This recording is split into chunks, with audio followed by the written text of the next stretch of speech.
Quelqu'un m'entend? J'ai besoin d'aide.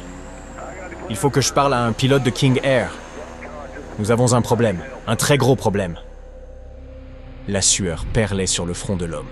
Il tourna la tête vers sa famille, son épouse et leurs 2 filles adolescentes, et ne leur demanda qu'une chose, espérer que tout aille pour le mieux. Doug White et les siens savouraient une montée paisible à travers les nuages. Après un décollage sans incident. Il ne s'agissait pas d'un vol commercial, mais d'un trajet privé. White possédait le King Air et le mettait en location par l'intermédiaire de sa société, White Equipment Leasing LLC, implantée à Archibald, en Louisiane. Confortablement installés dans leur propre avion, que pouvait-il réellement leur arriver? Soudain, le pilote de leur appareil bimoteur, Joe Cabuk, bascula en arrière en laissant échapper un son rauque. L'ancien pilote de jet perdit connaissance et décéda peu après. Doug possédait bien une licence de pilote, mais n'avait jamais piloté un avion de cette envergure. Les mains glacées et tremblantes sous l'effet de la peur, il résolut néanmoins de ne pas renoncer. Sa famille et lui devaient survivre. Il était convaincu de disposer des connaissances nécessaires pour les sauver. Il totalisait environ 150 heures de vol. Mais plusieurs obstacles se dressaient. D'abord, toute son expérience avait été acquise sur un Cessna 172 monomoteur. Doug ne maîtrisait donc ni la taille, ni la vitesse du King Air. Ensuite, il n'avait pas piloté depuis 18 ans. Enfin, 3e problème, l'absence de pilote automatique réellement exploitable. Certes, un système existait, mais, selon White, lorsqu'il tenta de le réactiver, l'appareil s'orienta vers le nord, suivant la trajectoire programmée par Cabuk pour rejoindre Jackson, dans le Mississippi. Il était plus que temps d'agir. White demanda à son épouse de l'aider à dégager le pilote de son siège, redoutant qu'il ne s'affaisse et n'actionne involontairement certaines commandes. Hélas, l'exiguïté du cockpit rendit toute tentative impossible. Ils durent donc le sangler à nouveau sur son fauteuil. White savait qu'ils étaient censés interrompre la montée aux alentours de 3000 mètres, mais il constata qu'ils continuaient à s'élever bien au-delà. Or, à bord du Cessna, il n'avait jamais dépassé une altitude de 2100 mètres. Désormais, tout reposait sur des consignes précises et transmises au bon moment par les contrôleurs aériens avec lesquels il parvint à établir le contact. Fort heureusement, il maîtrisait parfaitement l'usage de la radio. L'un des contrôleurs aériens prit contact avec un ami, basé dans le Connecticut, habilité à piloter le King Air. Ce dernier consulta les listes de contrôle, les manuels et les schémas du cockpit afin de guider le contrôleur, qui relayait ensuite les instructions indispensables à Doug White, alors à plusieurs milliers de mètres au-dessus du sol. En raison du mauvais réglage du pilote automatique, Doug dut assurer le pilotage manuel. Il parvint à maîtriser la descente et atterrit finalement sans encombre à Fort Myers, peu après 14 heures. L'histoire de Doug démontre que, lorsque la volonté est réelle, l'objectif peut être atteint. Il est possible de poser un avion même sans savoir comment faire, voire à l'aveugle. Ce n'est pas une blague. L'histoire rapporte bel et bien le cas d'un homme ayant atterri alors qu'il était frappé de cécité. Jim O'Neill pilotait un Cessna, le type d'appareil que Doug savait manier, soit dit en passant, entre l'Écosse et le sud-est de l'Angleterre. Le vol se déroulait sans accroc, l'avion fonctionnant parfaitement, lorsque, sans le moindre avertissement, la situation bascula brutalement environ 40 minutes après le départ en solo. O'Neill n'était plus très jeune, il avait 65 ans, et comme cela arrive parfois avec l'âge, il fut victime d'un accident vasculaire cérébral. Une telle épreuve est déjà terrible en milieu urbain, à proximité d'hôpitaux, mais Jim l'a subi alors qu'il pilotait à près de 1650 mètres d'altitude. Les AVC surviennent rarement sans conséquences et elles peuvent être dramatiques. Jim perdit totalement la vue. Dans un premier temps, il crut que l'éblouissement du soleil était en cause. Mais lorsque sa vision ne revint pas, il comprit qu'il se trouvait en grave danger, seul aux commandes de l'appareil. Il ne distinguait même plus les instruments. Pris de panique, O'Neill parvint à localiser la radio et signala son urgence à la tour de contrôle.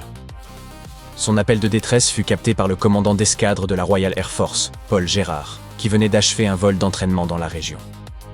Gérard redécolla aussitôt afin de porter assistance à O'Neill, le guidant en volant à ses côtés. Il l'escorta jusqu'à la piste la plus proche, ce qui posa alors une nouvelle difficulté: garantir un atterrissage sûr. Lors de la première tentative, O'Neill toucha le sol avant de rebondir et de reprendre de l'altitude. La seconde approche se solda par le même résultat. En revanche, lors du troisième essai, suivant précisément les instructions de Gérard, il réalisa un atterrissage presque irréprochable. Poser un avion en étant totalement aveugle exige la présence immédiate d'un guide, capable d'indiquer chaque geste, un peu à gauche, un peu à droite, stop, descendez. Durant la phase finale, particulièrement critique, même avec l'aide du radar, une confirmation visuelle est indispensable. C'est pourquoi la présence d'un autre pilote s'avéra déterminante. Après l'atterrissage, O'Neill fut conduit à l'hôpital, où sa vision commença progressivement à revenir. On ne sait jamais ce qui peut arriver à un pilote, et c'est pour cette raison que la présence de deux d'entre eux est presque toujours requise. Elle renforce considérablement la sécurité en cas de panne technique, de soucis médicaux, ou, par exemple, si l'un des pilotes venait à être éjecté de l'appareil. Le 10 juin 1990, les passagers qui montaient à bord du vol 5390 de British Airways, reliant Birmingham à Malaga, étaient loin d'imaginer l'épreuve terrifiante qui les attendait. Lors d'un incident spectaculaire, le pilote fut partiellement expulsé de l'avion après l'explosion d'un hublot en plein vol, demeurant accroché au cadre de la fenêtre durant 20 longues minutes de tension extrême.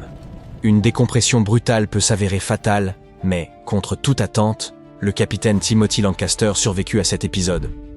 Le vol 5390 de British Airways était particulièrement prisé des vacanciers britanniques se rendant à Malaga. Ce jour-là, le BAC 11500 décolla avec 81 passagers et 6 membres d'équipage à bord. L'appareil possédait déjà une longue carrière, étant en service depuis 1971 et ayant été exploité par plusieurs compagnies avant d'intégrer la flotte de British Airways en 1988.